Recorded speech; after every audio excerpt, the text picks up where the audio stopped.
Terry Gilliam had already made the movie he wanted. At least, that is what he believed. He had created a strange, beautiful, dystopian world filled with giant machines, endless bureaucracy, dark humor, and a man dreaming of escaping a society that seemed determined to control everything. The movie was called Brazil, and Universal Pictures did not think audiences would want to see it. That disagreement would turn into one of the most famous creative battles in Hollywood. Gilliam had never been interested in making conventional movies.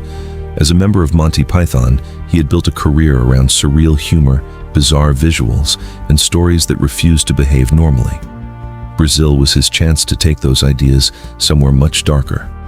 The film followed Sam Lowry, played by Jonathan Pryce, a low-level government employee trapped inside a ridiculous bureaucratic system. He spends his days surrounded by paperwork, malfunctioning technology, and people following rules nobody understands. But in his dreams, he becomes a flying hero. The movie was funny, strange, romantic, and deeply unsettling. Gilliam believed that combination was the entire point. Universal executives had a different problem. The movie was long, it was bleak, the ending was controversial, and most importantly, they did not believe the film would work for American audiences. The studio wanted changes. Gilliam refused. The disagreement became especially serious when Universal chairman Sid Sheinberg pushed for a shorter version of the film with a more optimistic ending. Gilliam's version ended very differently. Instead of giving audiences a comfortable Hollywood conclusion, the film embraced the darker consequences of its world. For Gilliam, changing that ending would destroy the meaning of the entire story. But the studio had the power to do something Gilliam could not easily stop. They could control how the movie was released. Sheinberg created a shorter version designed to be more accessible to American audiences. The running time was reduced, the tone was softened, and the ending was changed. Gilliam was furious. This was no longer simply an argument about editing. It was a fight over who actually owned the movie. Gilliam responded in an unusually aggressive way. He publicly challenged Sheinberg and even took out an advertisement in Variety asking the studio to release his version. He also organized private screenings of his cut for critics and industry figures.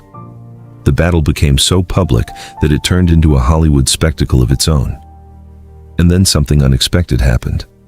Gilliam's version began receiving enormous praise.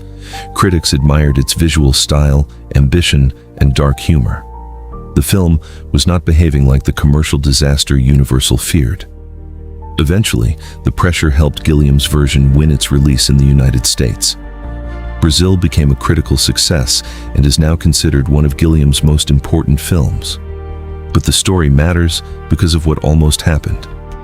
If the studio had completely succeeded in replacing Gilliam's vision, Brazil could have become another compromised movie, remembered mainly for its production problems.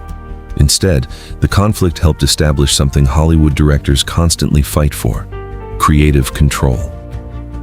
The irony is that Brazil is a movie about a man trapped inside a system he cannot control. And behind the camera, Gilliam was fighting his own version of that exact battle. The bureaucracy in the movie wanted everything standardized, controlled, and safe. The studio wanted the same thing from the film. Gilliam wanted something different. He wanted the movie to remain strange. He wanted it to remain uncomfortable, and most importantly, he wanted it to remain his. In the end, the director nearly lost control of his movie, but he refused to let the studio decide what the movie was supposed to mean. And that is why Brazil survived the battle. Not because Gilliam won every fight, but because he fought the right one.